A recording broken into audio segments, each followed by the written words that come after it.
Hello बच्चों, कैसे हैं आप लोग। आशा करता हूँ आप लोग अच्छे होंगे, मस्त होंगे। आज की इस वीडियो में एक बार फिर से हम कक्षा 12 के विद्यार्थियों के लिए सोशलॉजी यानी समाजशास्त्र के महत्वपूर्ण लघुत्तरीय प्रश्न लेकर आए हैं, जो 2025 बोर्ड एग्जाम के लिए वेरी इंपॉर्टेंट रहेगा। और बच्चों ये जो है लॉन्ग क्वेश्चन, ये दीर्घ उत्तरीय प्रश्न के लिए भी बहुत इंपॉर्टेंस रहेगा ये लघुत्तरीय प्रश्न। तो आइए देखते हैं। बहुत कठिन क्वेश्चन बच्चों नहीं होते हैं, बहुत ही सरल क्वेश्चन होते हैं। बहुत सरल तरीके से आप जो है क्वेश्चनों को जो है हल कर लेंगे।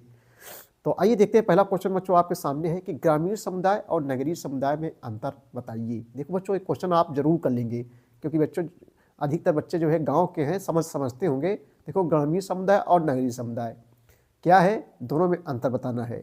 तो उत्तर हम लोग देखेंगे बच्चों। देखो, गाँव समाज का जीवन अलग होता है, शहर का अलग होता है। गाँव में ज़्यादा बच्चों देखो कृषि खेती बाड़ी ज़्यादा लोग करते हैं, लेकिन नगरीय समाज में क्या होता है, पढ़े लिखे लोग ज़्यादा होते हैं और उसके बाद में उद्योग धंधों में ज़्यादा लगे होते हैं। ठीक है।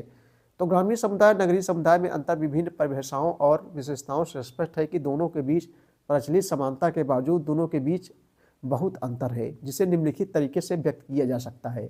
जिसे जो है निम्नलिखित तरीके से बच्चों जो है व्यक्त किया जा सकता है। तो आइए कौन सा तरीका है। पहला देखेंगे तरीका निम्नलिखित तरीकों में से। पहला बच्चों देखो, ग्रामीण समुदाय में संयुक्त परिवार होता है और परिवार में सदस्यों की संख्या जो है अधिक होती है गांव में। लेकिन बच्चों जबकि नगरीय समुदाय में एकाकी परिवार का बाहुल्य होता है और परिवार में सदस्यों की संख्या जो है कम होती है। ये पहला अंतर हो गया। दूसरा अंतर है बच्चों, ग्रामीण समुदाय में पारिवारिक प्रथाओं, रीति रिवाजों, मूल्यों और परंपराओं द्वारा सामाजिक नियंत्रण स्थापित किया जाता है, जबकि नगरीय समुदाय में सामाजिक नियंत्रण कानूनों द्वारा जो है होता है।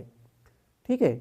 आगे देखेंगे। तीसरा अंतर है, ग्रामीण समुदाय में सदस्यों का जीवन संयमित और नियंत्रित होता है, जबकि नगरीय समुदाय में लोगों के गुमराह होने की संभावना अधिक होती है। चौथा है बच्चों, ग्रामीण समुदाय में प्राथमिक समूह महत्वपूर्ण होते हैं और सदस्यों के बीच संबंध अनौपचारिक होते हैं। प्राथमिक समूह बच्चों जो है कृषि, प्राथमिक समूह के अंतर्गत कृषि आता है, जबकि नगरीय समुदाय में द्वितीय समूह के महत्वपूर्ण होते हैं। द्वितीय मतलब जो बच्चों उद्योग धंधे, द्वितीय समूह महत्वपूर्ण होते हैं और सदस्यों के बीच जो है औपचारिक संबंधों की प्राथमिकता दी जाती है। अगला देखेंगे अंतर हम लोग, पांचवा है, ग्रामीण सदस्यों का जीवन बच्चों सदा जो है ईमानदार और सरल होता है, जबकि नगरीय समुदाय में बनावट, जटिलता और चालाकी अधिक पाई जाती है। छठवा है, ग्रामीण समुदाय में आमतौर पर रूढ़िवादिता पर जोर दिया जाता है, जबकि नगरीय समुदाय में लोग रूढ़ियों और सामाजिक परंपराओं से अपेक्षाकृत कम प्रभावित होते हैं।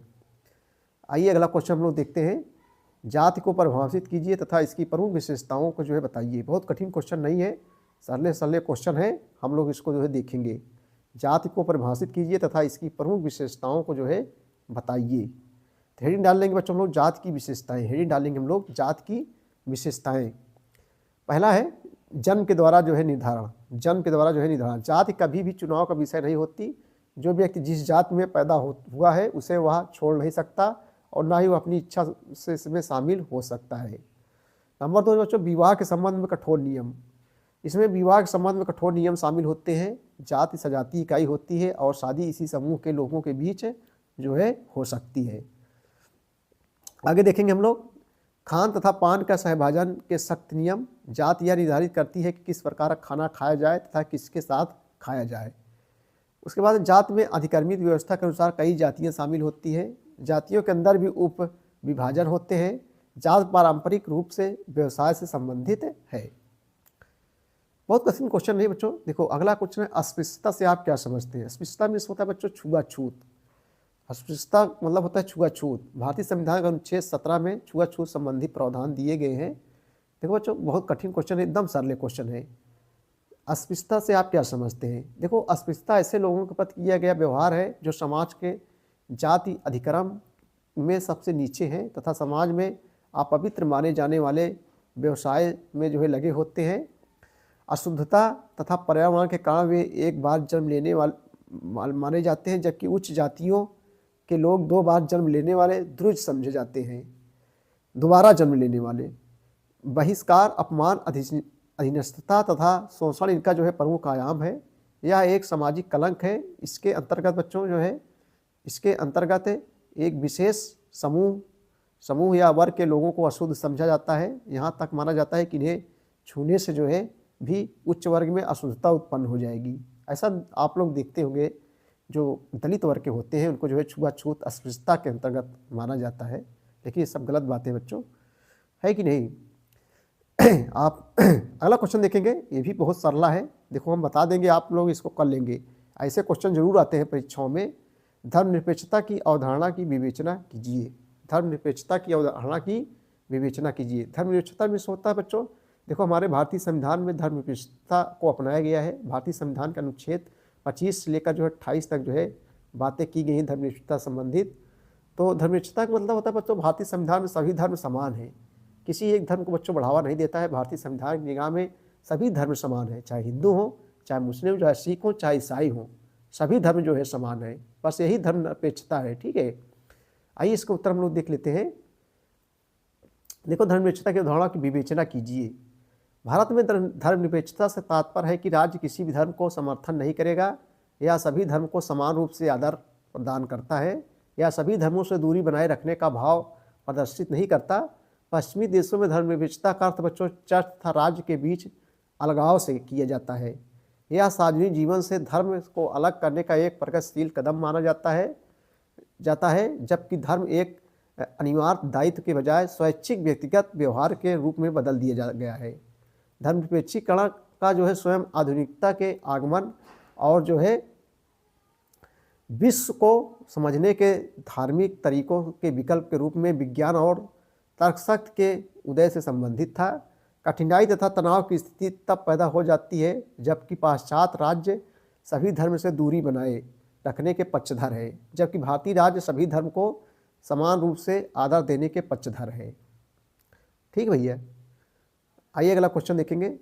बहुत ही सरला क्वेश्चन है और बहुत ही इंपॉर्टेंट क्वेश्चन है। कॉम्पिटिटिव एग्जाम के लिए वेरी इंपॉर्टेंट बच्चों रहेगा ये क्वेश्चन।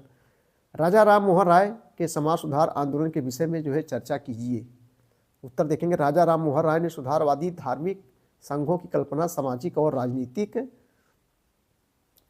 राजनीतिक परिवर्तन के उपकरणों के रूप में जो है की। नंबर 2, उन्होंने वर्ष 1815 में आदमी सभा तथा वर्ष 1821 में कोलकाता यूनिटेरियन एसोसिएशन और वर्ष 1828 में ब्रह्म समाज, जो बाद में ब्रह्मा समाज बन गया, की जो है स्थापना की थी। राजा राम मोहन राय ने ब्रह्म समाज की स्थापना बच्चों 1828 ईस्वी में की थी। और भी कार्य किए थे राजा राम मोहन राय, आइए देखते हैं। देखो उन्होंने जाति व्यवस्था, छुआछूत, अंधविश्वास और नशीली दवाओं के इस्तेमाल के विरुद्ध जो है अभियान चलाया। ठीक है। डी है, यह वह महिलाओं की स्वतंत्रता और विशेष रूप से सती प्रथा के उन्मूलन एवं विधवा पुनर्विवाह के समर्थन संबंधी अपने अग्रणी विचारों और कार्रवाई के लिए जो है जाने जाते थे। अगला नंबर, उन्होंने बाल विवाह, महिलाओं की शिक्षा और विधवाओं की अपमानजनक स्थिति का विरोध किया तथा महिलाओं के लिए विरासत तथा संपत्ति के अधिकार की जो है मांग की थी बच्चों। कौन? राजा राम मोहन राय ने। ठीक है, इन सब चीज़ों में बहुत ज़्यादा से ज़्यादा जो है कदम उठाए थे।